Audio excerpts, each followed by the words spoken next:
الرحيم الحمد لله رب العالمين والصلاة والسلام على سيدنا محمد وآله الطاهرين اللهم صل على محمد وآل محمد اللهم وفقنا وجميع المشتغلين خصوصا الحاضرين بحق أمير المؤمنين.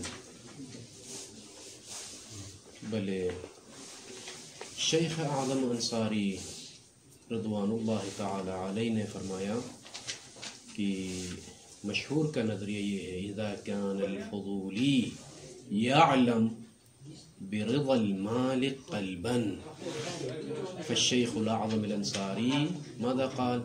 بأن هذا العقد خارج عن الفضولية. وأما عند المشهور مجرد العلم الفضولي برضا المالك لا يخرج العقد عن الفضولية. بلے شیخ انصاری نے فرمایا کہ جو ہے الدلیل الاول عندنا اوفوا بالعقود والدلیل الثاني الا ان تكون تجارة عن تراض والدلیل الثالث ولا يحل مال امرئ مسلم الا عن طيب نفسه وما دل على ان علم المولى بنكاح العبد وسكوته اقرار منه ورواية عروة البارق الآتية حيث أقبض المبيع وقبض الدينار. جہاں تک هذا يعني خذ هذه المطالب مع أن كلمات الأصحاب یہاں سے آگے استشهاد کرتے ہیں کلمات شیخ انصاری کلمات فقہاء سے استشهاد کرتے ہیں کہ هناك كلمات لبعض الفقهاء يظهر منها بأن هذا العقد الفضولي الذي يعلم فيه بأن المالك راض قلبا خارج عن الفضولية من كلمات الفقهاء. یعنی کہتے ہیں کہ اس میدان میں نہیں ہوں تنہا، میرے ساتھ اور فقہاء بھی ہیں کہ جو یہ اس بات کے قائل ہیں کہ هناك كلمات يظهر من تلك الكلمات وليست منصوصة، نص اور ظہور ہو رہے ہیں تو ان کلمات فقہاء سے ظاہر ہوتا ہے کہ ملاک رضائے مالک ہے. رضائے مالک اگر موجود ہے عند العقد فهذا بيع وليس فضوليا. بس مع أن كلمات الأصحاب في بعض المقامات يظهر منها من كلمات بعض الفقهاء ماذا يظهر؟ خروج هذا الفرض عن الفضولي وعدم وقوفه على الإجازة مثل قولهم في الاستدلال على الصحة إن الشرائط كلها حاصلة إلا رضا المالك. بلى ان کلمات سے يظهر من هذه الكلمات خروج هذا الفرض عن الفضول وعدم وقوف هذا الفرض او عدم وقوف البيع على الإجازة. تو شیخ فرماتے ہیں کہ میدان میں نہیں ہوں تنہا، اور کلمات بھی میں لے کر آؤں گا ابھی شہود کے طور پر جس میں یہ ظاہر ہوتا ہے کہ رضا ملا کے اظہار ضروری نہیں ہے، اذنت لک کہنا ضروری نہیں ہے کہ فضولی سے خارج کرنے کے لیے، بلکہ اگر معلوم ہو جائے کہ قلباً راضی ہے تو معاملہ فضولی نہیں ہے، جب فضولی نہیں ہے تو بعد میں اجازت کی ضرورت بھی نہیں ہے. بیع لازم ہے بس بذات خود ہی صحہ فعلیہ لیست موقوف، یعنی فضولی نہیں ہے کہ مطلب ہے کہ لیست موقوفا علی الاجازہ، بعد میں اجازت کی انتظار کرنے کی ضرورت نہیں ہے. مثل قولهم في الاستدلال على الصحة، مثلا فقہاء نے جب صحت فضولی پر استدلال کیا ہے تو کیا کہا ہے؟ ان الشرائط كلها تمام شرائط بیع او عقد حاصلۃ الا رضا المالک، مگر رضا مالک حاصل نہیں ہے. تو یہ استثناء کس بات کی دلیل ہے؟ الا رضا المالک. اگر معلوم ہو جائے کہ عند عقد الفضولی رضا مالک متحقق ہے، اگر معلوم ہو جائے، اگرچہ اظہار نہیں کیا ہے، ہم اظہار کریں کیوں کہتے ہیں؟ تاکہ پتہ چل جائے. لیکن اگر آپ کو پتہ چل گیا بدون مبرز معلوم ہو گیا کہ قلباً راضی ہے، اس نے اظہار بالقول نہیں کیا ہے، اذنت لک انا راض فلان اس طرح سے اظہار نہیں کیا ہے، لیکن عرفت من قرینۃ کسی بھی قرینے سے مجھے اندازہ ہوا کہ قلباً راضی ہے، تو تمام شرائط حاصل ہیں مگر رضا نہیں ہے. بعد میں جب رضا کا اظہار کرے گا اجازت کے ذریعے سے تو پھر یہ عقد صحیح ہوگی. یہ کہا نا فضولی والوں نے جو صحت فضولی پر فرماتے ہیں کہ یہ کلمہ الا رضا المالک یہ استثناء اس بات کی دلیل ہے کہ اگر یہ رضا عند العقد مقرون بعقد پتہ چل جائے جب میں عقد کو جاری کر رہا تو پھر جو ہے وہاں پر بعد میں اجازت کی ضرورت نہیں ہے. الا رضا المالک بعد میں رضا نے ہم انتظار نہیں کریں گے بعد میں اجزت کہیں نہیں، بس ختم. یہ هذا بیع وصحیح فی محلہ لیس موقوفا علی الاجازہ. علیکم السلام.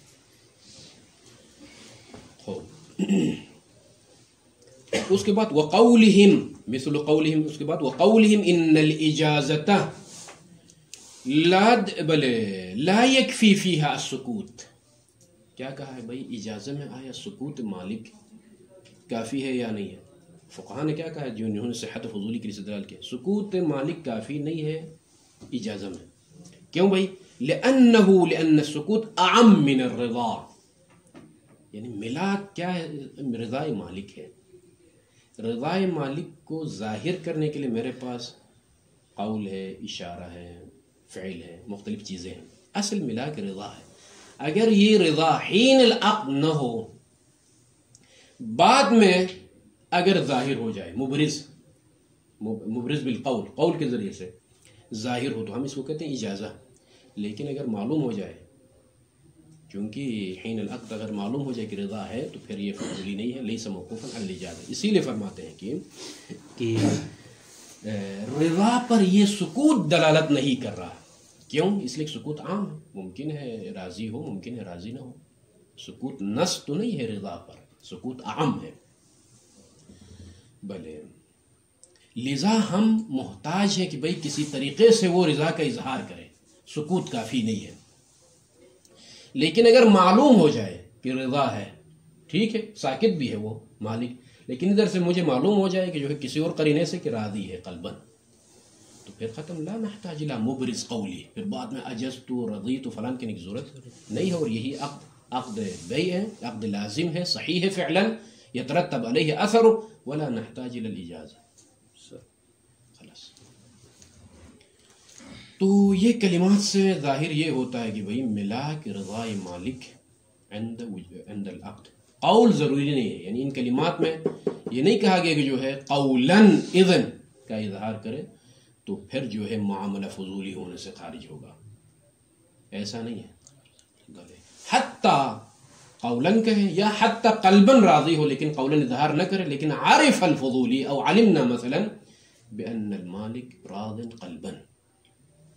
تو بس آیا سکوت سے، ابھی سوال یہ ہے کہ آیا سکوت سے آپ کو اندازہ ہوتا ہے قلباً راضی؟ نہیں، سکوت سے مجھے اندازہ نہیں ہو رہا رضا قلبی کا، کسی اور راستے سے پتہ چل جائے، کیونکہ سکوت عام ہے. بس اگر آپ کو علم ہو جائے بطریق آخر غیر السکوت، ثبت المطلوب وهو هذا العقد صحيح فعلا ولازم فعلا فلا نحتاج الى اجازة المالك. خلاص. فخرج موضوعا، یوں کہیں. شیخ اعظم انصاری خلاصہ کر رہا ہے چونکہ نئے مطلب ہم منتقل ہو رہے ہیں. شیخ اعظم انصاری کے نزدیک اگر معلوم ہو جائے کہ حین العقد مالک قلباً راضی ہے، معلوم ہو جائے بطریقۃ اخرى، کسی بھی راستے سے معلوم ہو جائے، تو پھر هذا العقد ليس فضوليا رأسا موضوعا، اس کو فضولی نہ کہیں. ٹھیک ہے. تو جب فضولی نہیں ہے، موضوعاً ہی خارج ہے موضوع فضولی سے، تو حکم فضولی بھی نہیں آئے گا. کیا ہے بعد میں اجازہ آنا، اس کی ضرورت بھی نہیں ہے. انتفاع بسال خوب. ثم لو سلم كونه فضوليا، یہاں سے ثم سے یہ ہے ابھی حکم فضولی. اگر ذرا تنازل کرتے ہوئے، مشہور کا خیال رکھتے ہوئے موضوعاً فضولی ہونے کا ہم قائل بھی ہو جائیں، کون هذا العقد المقرون برضا المالک، جو کہ قلباً مالک راضی ہے، ظاہر نہیں کیا، قولاً ظاہر نہیں کیا، اس کو اگر تسلیم بھی کریں کہ جو ہے یہ فضولی ہے، یعنی کیا مطلب موضوعاً فضولی ہے. لیکن کس نے کہا ہے کہ ہر فضولی میں بعد میں اجازت کی ضرورت ہے؟ یہ حکم فضولی، یعنی میں حکم فضولی کا انکار کرتا ہوں. شیخ اعظم کہتے ہیں بھلے وہ کیا ہے حکم فضولی، لیکن لیس کل فضولی یتوقف لزومه، لزوم الفضولی یعنی شنو؟ الصحة الفعلیہ، صحت فعلی موقوف علی الاجازہ، اجازہ پر. ہر فضولی یعنی صغرا اگر تسلیم بھی کروں تو کبرا میں میرا اشکال ہے. صغرا کیا ہے؟ هذا فضولی سلمت، یہ فضولی ہے. کون سا؟ جہاں پتہ چل جائے کہ قلباً راضی ہے، اس کے فضولی ہونے کا میں قائل ہو گیا، یہ صغرا. لیکن کبرا کی کلیت کو میں توڑ رہا ہوں. جب کبرا اذا انتفت الکلیہ بسالب جزئیہ الاستدلال غیر تام، منطق میں یہ بات ثابت ہے. کیونکہ کبرا کیا ہمارے پاس کل فضولی یحتاج الى الاجازہ، یہ کبرا ہے. فہذا یحتاج الى الاجازہ، مشہور کے مطابق اگر استدلال کریں نا تو هذا فضولی صغرا مسلم. کیوں فضولی ہے؟ وہ کیا کہتے ہیں مشہور؟ لأن علم الفضولي برضا المالك قلبا لا يصير الفضولي مسلطا ولا مصرفا على المال. تو هذا فضولي، وكل فضولي يحتاج إلى الإجازة، فهذا يحتاج إلى الإجازة. یہ ہے استدلال منطقی عند المشہور. شیخ کہتے ہیں کہ اولا انا ما اقبل صغرا مالتكم، صغرا کی جو کہا کہ هذا فضول اللہ، هذا ليس فضولي عندي. تمام. لو سلمنا هذا، اس طرح سے لکھے نا تو بات بنے گی کہ آپ نے مطلب کو ہضم کیا ہے. تو آپ اس طرح سے لکھے کہ اولا شیخ لا يسلم الصغرا، بلے لا يسلم الصغرا. لو سلمنا الصغرا الشيخ يشكل على الكبرى، على كلية الكبرى، کہ كل فضول يحتاج إلى الإجازة. كيف؟ موجبہ کلیہ کو صالب جزء کے ذریعے توڑا جاتا ہے. وہ کس طرح سے توڑیں گے؟ ایک مثال لے کر آئیں گے شیخ کہ دیکھیں فلان باب جو ابھی آنے والا ہے فضولی میں ہی فلان مورد میں فقہا نے یہی کہا ہے کہ یہاں اجازت کی ضرورت نہیں ہے. وہ کون سا مسئلہ ہے؟ من باع شیئا ثم ملک ثم اجاز. من باع شیئا ثم ملک، میں فضولاً آپ کی کتاب کو فروخت کیا تھا فضولاً، اور دوبارہ میں خود مالک بن گیا اس کتاب کا اجازہ آنے سے پہلے ہی. ٹھیک ہے کہ وہ کیسے مالک بن گیا؟ آپ نے وہ ہبہ کر دیا، یا کوئی آپ کا وارث تھا اس کی طرف جو ہے ارث میں مال منتقل ہو گیا. ٹھیک ہے. یا میں نے خود آپ سے خریدا، بیچنے کے بعد فوراً میں نے آپ سے جو ہے کتاب خریدی، پھر جو ہے میں نے خود. کہتے ہیں کہ یہاں پر من باع شیئا، جس کی کتاب میں فروخت کر رہا ہوں، من باع شیئا ثم ملک، پھر میں مالک بن گیا. اب یہاں جو پہلا والا معاملہ میں نے جو کیا ہے وہ معاملہ کون سا ہے؟ فضولی تھا. اب یہاں پر اجازت کی ضرورت ہے یا نہیں؟ اجازت کی ضرورت نہیں. کہا یہی مالک ہونا آپ کا، میرا مالک ہونا ہی کافی ہے. کہا بعض فقہاء ہے اختلافی مسئلہ ہے، کہتے ہیں کہ هذا فضولی ولا يحتاج الى الاجازہ، فاذا انتقض الكبرى الکلیہ. فرماتے ہیں کہ بلے لأنه لا دلیل على توقفه، توقف کل فضولی مطلقاً حتی یہ مورد، مطلقاً سے مراد ہمارا یہ مورد جہاں پر قلباً راضی ہونا معلوم ہو جائے. علی الاجازت اللاحقۃ، تمام موارد میں، حتیٰ کہ یہ جس مورد میں ہماری بات سے مشہور کے ساتھ یہ بھی جو ہے موقوف باجازہ ہوئی، اس پر دلیل نہیں ہے. جیسا کہ کما ہوا احد الاحتمالات، ہوا احد الاحتمالات یعنی عدم توقف علی الاجازہ، یہ احد الاحتمالات ہے. فی من باع ملک غیرہ ثم ملکہ، یہ مسئلہ اسی عنوان سے مشہور ہے. من باع ملک غیرہ فضولاً، کسی کی ملکیت کو فروخت کیا ہے مال کو، ثم ملکہ، پھر خود مالک بن گیا. یہ خود مالک بننا یا وراثت میں مالک بن گیا، یا ہبہ کے ذریعے سے مالک بن گیا، یا شرع بیع شرع کے ذریعے سے مالک بن گیا. خوب ہمارے استاد کی مثال مشہور ہے جو یاد ہے مجھے، اس مورد میں مثال دے دیں. باپ کی گاڑی تھی، بیٹے نے باپ کی عدم موجودگی میں فروخت کیا. باع سیارۃ ابیہ، باپ کی گاڑی کو فروخت کیا ہے. فروخت کرنے کے بعد باپ مر گیا، سفر میں ہی مر گیا، اس گاڑی کا مالک خود بن گیا. ابھی جو باپ کی زندگی میں اس نے گاڑی کو فروخت جو معاملہ کیا، اجزت تلک المعاملہ کہنا ضروری نہیں، بس ختم. یہ مالک بننا ہی یہی اجازت ہے، بس ختم، معاملہ طے ہو جاتا ہے. مع انہ، ایک یہ بات، اور ساتھ ساتھ دوسری بات یعنی مع انہ گویا ایک دلیل ثانی کی طرف اشارہ ہے. کس لحاظ سے دلیل ثانی؟ کہا کہ ضروری نہیں ہے کہ ہر فضولی محتاج بھی اجازہ ہو. ایک یہ مورد، ساتھ مع انہ یمکن الاکتفاء فی الاجازہ بالرضا.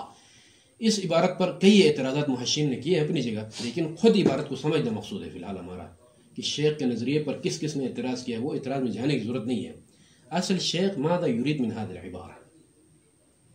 مع أنه يمكن الاكتفاء في الإجازة بالرضا الحاصل بعد البيع المذكور آنا ما، إذ وقوعه برضاه لا ينفك عن ذلك مع الالتفات. یہ دو لکیریں ہیں، یہ سمجھنا چاہیے.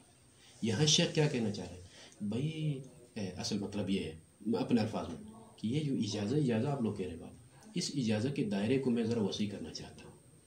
اجازت میں اجزتو کہنا ضروری ہے. قول اجزتو، کس نے کہا ہے کہ جو ہے اجزتو کہنا بعد میں ضروری ہے؟ وہی رضا باطنی ہی کو ہم اجازت کہہ سکتے ہیں. اس کو اصطلاحاً کیا کہیں گے؟ توسع فی معنی الاجازہ. اصل روح مطلب اس طرح سے ہے. اصل اجازت کے دائرے میں شیخ تصرف کر رہے ہیں یہاں سے کہ آپ لوگ بعد میں اجازت کی ضرورت ہے، اجازت کی ضرورت ہے، اور وہ اجازت بالقول، ہاں اجازت بالقول. کیوں اس میں آپ جمود کے شکار ہو گئے؟ اسی اجازت کے معنی بالقول میں ذرا تصرف کر کے کہ نہیں، قلب رضا قلبی کو بھی ہم اجازت کہیں گے. اور وہ کس طرح سے؟ اور یہاں پر یہ چیز موجود ہے. وہ کیسے؟ جب میں آپ کی کتاب کو فروخت کر رہا تھا، ٹھیک ہے آپ لوگوں نے اس رضا کو اذن شمار نہیں کیا، جو رضا قلبی مجھے معلوم ہے، ایھا المشہور اس طرح سے خطاب کرو، ایھا المشہور، یہ جو رضا ہے میں تو اس کو اذن شمار کرتا ہوں اور معاملے کو فضولی سے خارج کرتا ہوں. لیکن آپ لوگوں نے کیا کہا؟ نہیں فضولی سے معاملہ خارج نہیں. ٹھیک ہے مان لیا، لیکن یہ جو رضا حین العقد موجود تھی، یہ بعد العقد ولو آنما، ایک لحظے کے لیے بھی یہ رضا بعد العقد بھی باقی ہوتی، چونکہ اجازت بعد میں آتا کہ نہیں، اسی طرح یہ رضا بھی بعد العقد موجود ہے، تو اسی رضا کو میں اجازت سے تعبیر کرتا ہوں. ٹھیک ہے، لہذا اجازت نہیں، اجازت آنا جو آپ لوگ ضروری سمجھتے ہو، ٹھیک ہے یہ اجازت ہے، کیا مشکل ابھی آپ لوگوں کے پاس؟ میں اسی رضا کو اجازت کہتا ہوں جو آنما بعد العقد پائی جاتی ہے، جو کہ عادتاً موجود ہوتی ہے، الا ان کہ انسان ملتفت نہ ہوئی الگ بات ہے. لیکن حین الالتفات ہناک عقد صدر من الفضول، مثلا آپ خیال میں ہے کہ جو ہے فضولی نے میرے مال میں تصرف کیا ہے، ادھر سے قرینے سے اندازہ بھی ہوا کہ آپ قلباً راضی بھی ہیں، اور مشہور نے کیا کہا؟ یہ فضولی ہے بھائی، فضولی ہے ابھی تک. ٹھیک ہے میں بھی آپ لوگوں کے ساتھ ہوں. معاملہ کہاں تک پہنچا؟ معاملہ طے ہو گیا، طے ہونے کے بعد وہ رضا بھی تک ہے، التفات ہے، آپ ملتفت اس بات کی طرف، معاملے کی طرف. تو هذا الرضا انا اسمی اجازہ، خلاص عقد الفضولی اجازت بھی آ گیا، پھر کیوں اعتراض کرتے ہو؟ تو بات یہ ہے. تو شیخ نے یہاں تصرف کیا معنی اجازت، بس قول پر آپ جامد نہ رہے کہ اجازت بالقول ہونا چاہیے، منحصر قول بھی نہ ہو. تو اسی کو ابھی عبارت سے یہ مطلب اگر سمجھ کے تطبیق کریں، خوب مع انه النشان يمكن الاکتفاء، ممکن ہے اکتفا کرنا، فی الاجازتی، اجازت میں اکتفا کرنا ممکن ہے. پہلے یہاں آپ لوگ طے کریں اجازت بالقول ہوتا ہے، لیکن اسی اجازت بالقول میں ایک اور صورت میں پیش کر رہا ہوں، اس پر بھی آپ اکتفا کر سکتے ہیں. یہ ہے توسع فی معنی الاجازہ. قول کے دائرے سے میں نکال کر آپ لوگوں کو کسی اور وادی میں لے کر جاؤں گا، اس کو بھی اجازت کے دائرے میں لے کر آؤں گا. وہ کیا؟ بالرضا. یہ بالرضا جار مجرور متعلق ہے اکتفا. الاکتفا فی الاجازہ، کس چیز کے ذریعے سے اکتفا کریں گے؟ بالرضا. یہ کون سی رضا بھائی؟ الحاصل بعد البیع، جو رضا بیع کے بعد حاصل ہوتی ہے. المذکور آنما، الحاصل بعد البیع المذکور آنما، جو ابھی انجام پایا ہے، جو بیع ابھی انجام پایا، اور جو کہ حالت بیع میں مثلا رضا مالک بھی ممکن ہے معلوم ہو، چونکہ مشہور کہتا ہے کہ یہ فضولی ہے، تو اسی لیے ہم کہیں گے ٹھیک ہے جو بیع حالت مالک کی التفات کے ساتھ واقع ہوا ہے، وہاں پر جو رضا موجود ہے آنما، ولو ایک لحظے کے لیے بعد میں باقی ہو، اذ وہ اسی لیے کہتے ہیں کہ اذ وقوعه وقوع البیع برضا المالک لا ينفك عن ذلك عن الرضا مع الالتفات. چونکہ مشہور کے مطابق چلیں، میں قلباً آپ کے رضا کے بارے میں علم رکھتا ہوں، اسی حالت میں بیع واقع ہو گیا ہے، اس کے بعد رضا الحاصل بعد البیع آنما، ٹھیک ہے نہیں، اور بعد البیع رضا باقی ہے. کیسے باقی ہے؟ اس لیے کہ جو بیع حالت رضا میں واقع ہوا ہے وہ عادتاً مالک کی التفات کے ساتھ بعد البیع بھی وہ رضا باقی رہتی ہے، اور جب بعد البیع رضا ہو تو اسی رضا کو میں اجازت سے تعبیر کروں گا، اور اجازت میں اسی رضا پر اکتفا کرنا ممکن ہے. اس کو ہم کیا کہیں گے؟ توسعۃ فی معنی الاجازہ.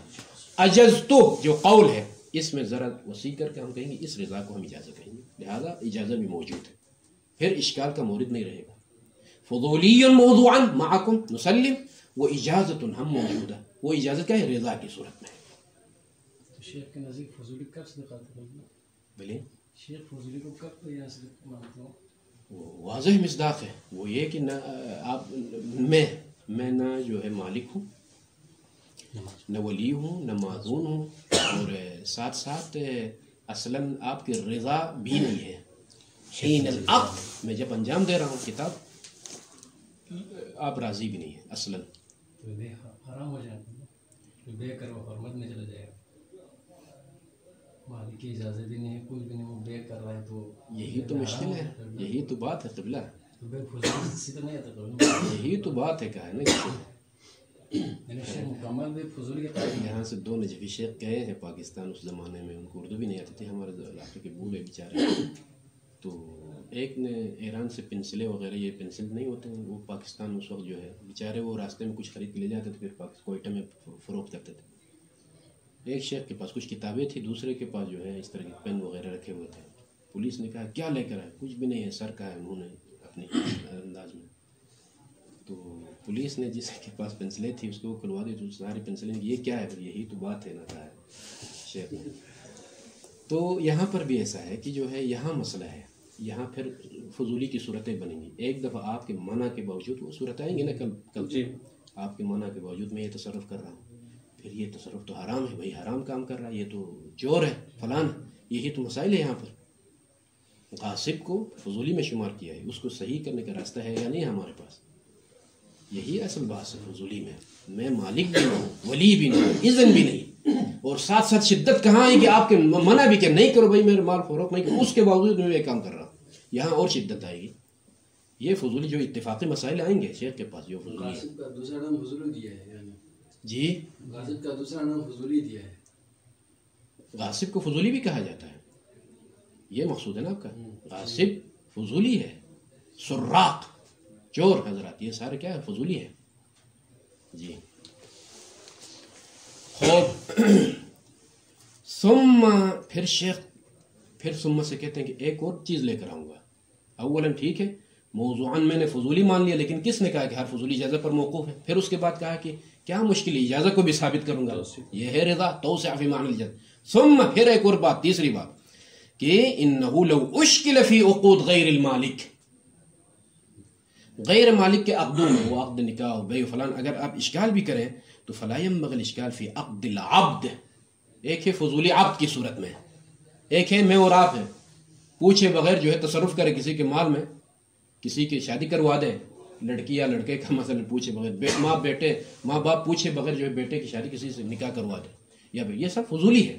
ان میں اگر آپ اشکال بھی کریں ان چیزوں میں، غیر یعنی فضولی جو کہ غیر مالک، اس میں آپ اشکال بھی کریں، لیکن عبد فضولی میں آپ اشکال نہیں کر سکتے.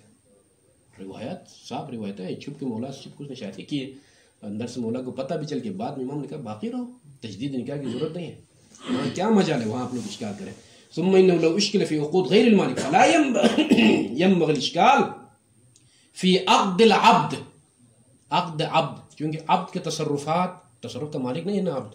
حتی اپنے مال میں بھی بعض مبانی کی بنا پر کیا ہے، عبد کے ذاتی مال میں بھی جب تک وہ عبد ہے اذن مولا ضروری ہے. بعد میں یہاں تک ہے.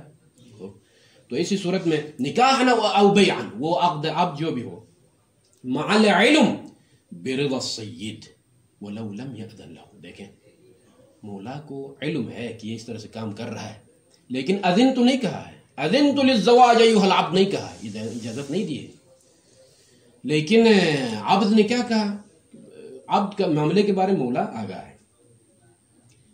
کیوں بھائی، کیوں دوسرے یہاں پر اشکال کیسے نہیں ہو سکتا؟ لعدم تحقق المعصیہ، اس لیے کہ معصیت متحقق نہیں ہے، معصیت مولا عرفی التي هي مناط المنع فی الاخبار، کیونکہ روایت میں عبد تصرف نہیں کر سکتا، لأنه یعصی المولا کا نا مولا العرفی. اور معصیت کب متحقق ہوتی ہے؟ جب مولا راضی نہ ہو. مولا راضی نہ ہو تو پھر بھی یہ تصرف کرے، حالانکہ علم المولا اس تصرف پھر بھی ساکت ہے. تو کہتے ہیں ہونا رضا المولا موجود، یعلم بتصرف العبد ولا یمنعه، تو پھر یہاں معصیت متحقق نہیں ہے. خوب، اسی لیے کہتے ہیں کہ لعدم تحقق المعصیہ التي یہ مناط المنع فی الاخبار. کیوں معصیت یہاں متحقق نہیں ہے؟ مولا کو علم ہے کہ میرا عبد یہ کام انجام دے رہا ہے، اور ادھر سے عدم رضا کا اظہار بھی نہیں کر رہا ہے. تو اس کا مطلب کیا ہے؟ سلطہ ہے، منع کر سکتا ہے، اس کا عبد ہے، منع کر سکتا ہے، علم بھی ہے کہ یہ کام، اس کے باوجود منع نہیں کر رہا. مطلب کیا ہے؟ یعنی راضی ہے قلباً. معصیت عرفی مراد ہے، معصیت عرفی مراد، معصیت مولا ہے عرفی. جی ہاں، مناط المنع فی الاخبار. روایات میں جو عبد اور مولا عرفی کے بارے میں جو روایتیں آئی ہیں جہاں پر عبد کے تصرفات کے بارے میں، وہاں پر لا تعصی مولا، اپنے مولا کی معصیت نہیں کرو، یعنی جس کے تحت تم عبد ہو اس کی معصیت انجام نہیں دو. تو وہ معصیت متحقق کیسے ہوگی؟ جب عدم رضا ہو، راضی نہ ہو مولا. یہ معصیت اب انشاءاللہ بات آئے گی جب وہ روایت میں ہم داخل ہو جائیں گے جہاں پر معصیت اللہ اور معصیت العبد العرفی، مولا العرفی، فرق ہے دونوں میں. اور ایک یہ بات کہ لعدم تحقق المعصیہ، اسی لیے یہاں پر جو ہے عبد کا تصرف ٹھیک ہے، فضولاً جو تصرف کیا ہے، اور ساتھ ساتھ وعدم منافاتہ، یہ عطف ہے اسی کے اوپر، یعنی لعدم منافاتہ، لعدم استقلال العبد فی التصرف. یہ جملہ بھی قابل تأمل ہے، آسان نہیں ہے. وہ کیسے؟ وہ عطف کر کے معنی کریں. وعدم منافاتہ، عدم منافاتہ کی ضمیر کس کی طرف لگتی ہے؟ عدم الاذن. اذن کس کو کہا ہم نے؟ قولاً، جو اظہار کرے نا اس کو اذن کہا جاتا ہے. رضا اگر قول کے ذریعے سے اظہار کرے قبل المعاملہ تو اذن ہے، اسی رضا کو بعد العقد اظہار کرے قول کے ذریعے سے تو اجازہ ہے. دل ہی دل میں رہے تو رضا ہے. یہ الفاظ مصطلحات ذہن میں رکھیں. وعدم منافاتہ، اور یہ عدم اذن، عدم منافاتہ یعنی عدم اذن، اذن نہ ہونا منافات نہیں رکھتا ہے. کس کے ساتھ منافات نہیں رکھتا ہے؟ لعدم استقلال العبد فی التصرف، تصرف میں عبد مستقل نہ ہونے کے ساتھ یہ عدم اذن منافات نہیں رکھتا ہے. یوں بیان کریں، اس مطلب یہ ترجمہ لفظی ہے. بھئی تصرف میں مستقل نہیں ہے، یہ ایک لحاظ سے مسلم چیز ہے عبد کے بارے میں، تصرفات میں مستقل نہیں ہے. تو بھئی یہاں عدم اذن بھی نہیں ہے یہاں پر. تو جب اذن نہیں ہے تو یہ تصرف کہاں سے آ گیا اس کی طرف سے؟ اس تصرف کو آپ لوگ کیسے درست قرار دے سکتے ہیں؟ شیخ فرماتے ہیں کہ یہ معذون نہ ہونا منافات نہیں رکھتا ہے اس مطلب کے ساتھ جو مسلم ہے. وہ کیا؟ العبد لیس مستقلا فی التصرف، اس کے ساتھ منافات نہیں رکھتا ہے. جب منافات نہیں رکھتا ہے تو یہ معاملہ درست ہے اس کا. کیسے منافات نہیں رکھتا ہے؟ بسبب علم المولا. یہی بات یہاں پر آئی. اذن ہونا یا نہ ہونا اس کی بات نہیں ہے، علم مولا جو ہے وہ کیسے آپ لوگ اعتراض نہیں کر سکتے بھئی اب مستقل نہیں ہے اپنے شؤون میں. یہاں پر آپ لوگوں نے اس کو مستقل قرار دیا. دیکھیں کیوں مستقل قرار دیا؟ وہ سامنے اس لیے کہ اذن نہیں ہے. میں کہوں گا کہ اذن نہ ہونا عدم استقلال فی التصرف کے ساتھ منافات نہیں. وہ کیسے؟ اس لیے کہ مولا جانتا ہے کہ میرا عبد یہ کام کر رہا ہے. یعنی علم المولا، یہ تعبیر ذہن میں رکھیں، علم المولا یخرج العبد عن الاستقلال فی التصرف. مولا کا جاننا کہ میرا عبد یہ کام کر رہا ہے استقلال فی التصرف سے عبد کو خارج کر رہا ہے. یعنی آپ میرے اوپر اعتراض نہیں کر سکتے ہیں کہ یہاں پر عبد مستقل ہو گیا، وہ حالانکہ عبد مستقل نہیں ہے تصرفات میں. میں کہوں گا ابھی بھی مستقل نہیں ہے. ٹھیک ہے، ابھی بھی مستقل نہیں ہے بلکہ غیر مستقل ہی ہے. کیوں غیر مستقل ہے؟ اس لیے کہ علم المولا، علم مولا کی وجہ سے یہ تصرف کر رہا ہے. اگر علم مولا بھی نہ ہوتا تو آپ کہتے کہ ھذا تصرف مستقل، ولہذا یرد علیہ الاشکال. غفار صاحب، علم مولا اگر نہ ہوتا تو پھر یہ علم مولا نہ ہوتا، اذن تو نہیں ہے پہلے سے، علم بھی نہیں ہوتا تو ھذا تصرف مستقل وھذا حرام، میجوز اشکال وارد ہوتا.